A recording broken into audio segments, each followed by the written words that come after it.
Luciano, a gente vive um tempo em que o que mais a gente vê é a igreja. E tem igreja de tudo quanto é tipo. Então, se você der uma volta aqui em Campinas, por exemplo, aqui no bairro deve ter umas 10. Então, assim, a gente tem muita São igreja. Gonçalo tem muito mais, mas muito mais. Então, é muita igreja, muita igreja. E, assim, se a gente refletir nisso, o que é realmente nós sermos igreja? O que é ser igreja? O que é ser verdadeiramente uma igreja? O nome, né, Igreja Remanescente, vem dessa ideia desse remanescente fiel, né? Que guardou a palavra, que foi fiel até a morte. Então, eu fiquei pensando muito nisso, sim. Existe uma essência, existe alguma coisa que a igreja perdeu, né, com o passar dos anos. Né? E como eu tinha ensinado sobre a história da igreja, você vê aquelas fases da igreja, né? Às vezes a política entra, às vezes são as cruzadas, aí entra conflitos e a igreja racha, e a igreja se reforma, mas depois briga de novo. Então essas muitas fases da igreja, Deus mantendo ali uma semente, né?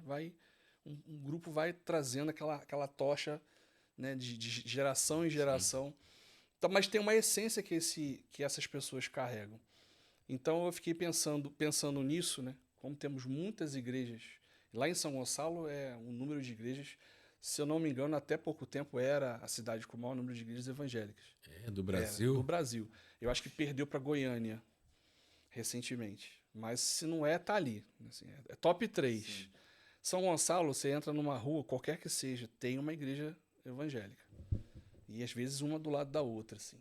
É muita coisa. Lá onde a gente está com o nosso prédio, né, o nosso local de reuniões, quando a gente fez a mudança para lá em 2019, foi antes da pandemia, não tinha igreja na mesma quadra. Na rua tinha, mas na quadra não.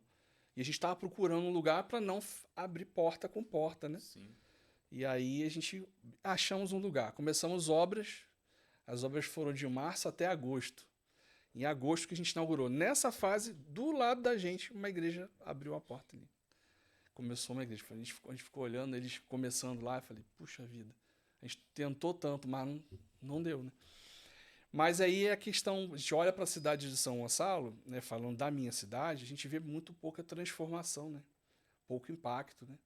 Muita igreja, muito evangélico. Estava até falando aqui mais cedo a dificuldade até de evangelizar em São Gonçalo, porque quando você fala de Jesus, a pessoa, sim, eu sou João, eu sou Mateus, é filho ou é neto de evangélico, já ouviu a palavra. Ah, não, eu tenho Deus, eu creio em Deus. Você está em alguma igreja? Não, igreja não. Igreja eu não quero saber. Eu E tô. por que tantas igrejas? Se você parar para pensar, é porque as pessoas não conseguem. O grande problema é que hoje os cristãos evangélicos a gente não consegue nem concordar dentro das nossas próprias ideias. E é Sim, por isso tantas aberturas de sim, igreja. sim. E essa falta de vida de igreja real, né? Porque você tem na experiência da história da igreja, a vida cristã ela não era desassociada da vida comunitária, né? Então, estudando e escrevendo sobre isso, né, sobre vida comunitária, como que uma coisa não pode ser desconectada da outra. E você olha para a realidade da igreja no geral, as pessoas vão ao culto no domingo, vão na semana, nas campanhas, dão um dízimo, segue lá o que tem que seguir, tem lá o pastor, é o sacerdote, é o profeta, é ele que fala, e as pessoas não têm uma vida com Deus, pessoal, e não têm uma vida de igreja, Sim. uma vida compartilhada. Então eu acho que isso faz com que tenha muitas igrejas, mas você não tem vida real, você não tem consistência, né? Então a proposta do livro é justamente trazer essa essência, olhar, peraí, dá alguns passos, vamos voltar para casa um. Na verdade eu faço isso, né? O marco zero da igreja é a igreja de Atos, né? Sim. Então a gente olha para a igreja de hoje, a gente vê que a gente está abaixo de zero, né?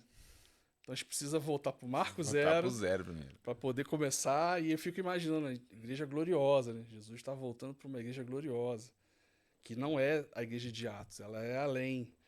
Eu fico, caramba, como é que vai ser isso? Quando a gente olha assim, a gente fala, meu Deus, o que Jesus vai encontrar quando ele voltar? Pois é.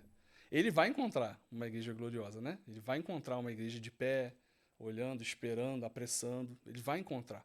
A questão é, hoje, olhando o cenário atual, a gente fica realmente como que isso vai ser, né? A gente sabe que Deus ele vai ter os processos dele, né? A soberania dele. Ele está fazendo, né? E está fazendo em igrejas pequenas, em pequenas comunidades, em lugares improváveis. É verdade. Né? E eu creio que ele está fazendo isso numa igreja invisível, mas uma igreja que está guardando essa essência, está guardando essa base, esse remanescente fiel. Né?